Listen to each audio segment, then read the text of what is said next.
हम सब ने ही झांसी की रानी लक्ष्मीबाई का नाम पढ़ा और सुना है, जो अंग्रेजों के खिलाफ बहुत ही बहादुरी से लड़ी थी। लेकिन ये बहुत कम लोग जानते हैं कि रानी लक्ष्मीबाई से भी पहले कर्नाटक की धरती पर एक और शेरनी ने ब्रिटिशर्स को चैलेंज किया था, जो थी कित्तूर की रानी चेन्नम्मा। एक ऐसी वीरांगना थी रानी चेन्नम्मा जो इतिहास की शान है, मगर अफसोस उनकी पहचान अब कहीं खो गई है। आज हम बात करेंगे उस रानी की जिन्होंने 1824 में ही ब्रिटिशर्स की पॉलिसीज को चैलेंज किया था और आजादी की लड़ाई का शंखनाद किया था।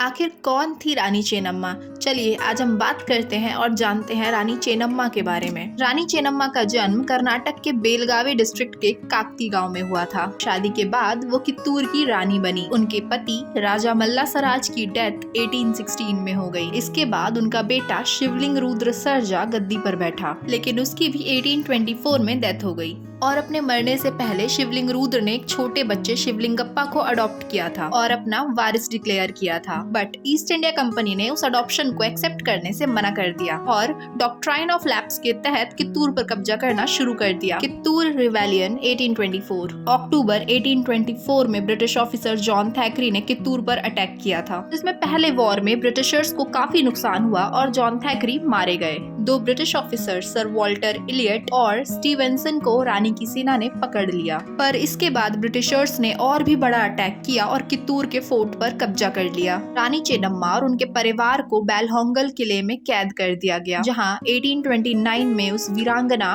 क्वीन चेन्नम्मा की डेथ हो गई। तो आखिरकार क्या था डॉक्ट्राइन ऑफ लैप्स? इस पॉलिसी के अकॉर्डिंग अगर किसी स्टेट के राजा का खुद का कोई बेटा नहीं है और वो बिना बेटे के मर जाता है, तो उस राजा का स्टेट ऑटोमेटिकली कंपनी के अधिकार में चला जाएगा। ये पॉलिसी ऑफिशियली 1848 में लॉर्ड डलहौजी लेकर के आए थे, लेकिन ब्रिटिशर्स ने 1824 में कित्तूर पर इस पॉलिसी को एक्सक्यूज के रूप में अप्लाई कर दिया था। आखिरकार क्या थी east India company? East India company एक ब्रिटिश ट्रेडिंग कंपनी थी जो 1600 में बनी थी। शुरू में इसका काम सिर्फ इंडियन ओशियन और ईस्ट इंडीज, जो कि आज का इंडोनेशिया है, के साथ ट्रेड करना था। बाद में इसका मेन ट्रेड इंडिया और चाइना के साथ होने लगा। धीरे धीरे ये कंपनी सिर्फ ट्रेड तक लिमिटेड नहीं रही, बल्कि अपनी आर्मी और एडमिनिस्ट्रेशन के थ्रू इंडिया के बड़े हिस्सों पर पॉलिटिकल कंट्रोल जमा लिया था। 1874 में कंपनी ऑफिशियली बंद कर दी गई थी। खैर, ईस्ट इंडिया कंपनी के बारे में हम कभी और बात करेंगे। और इसी तरह रानी चेन्नम्मा को इंडिया की सबसे पहली विमेन फ्रीडम फाइटर्स में गिना जाता है, जिन्होंने 1824 में ही ब्रिटिशर्स को खुले आम चैलेंज दिया था।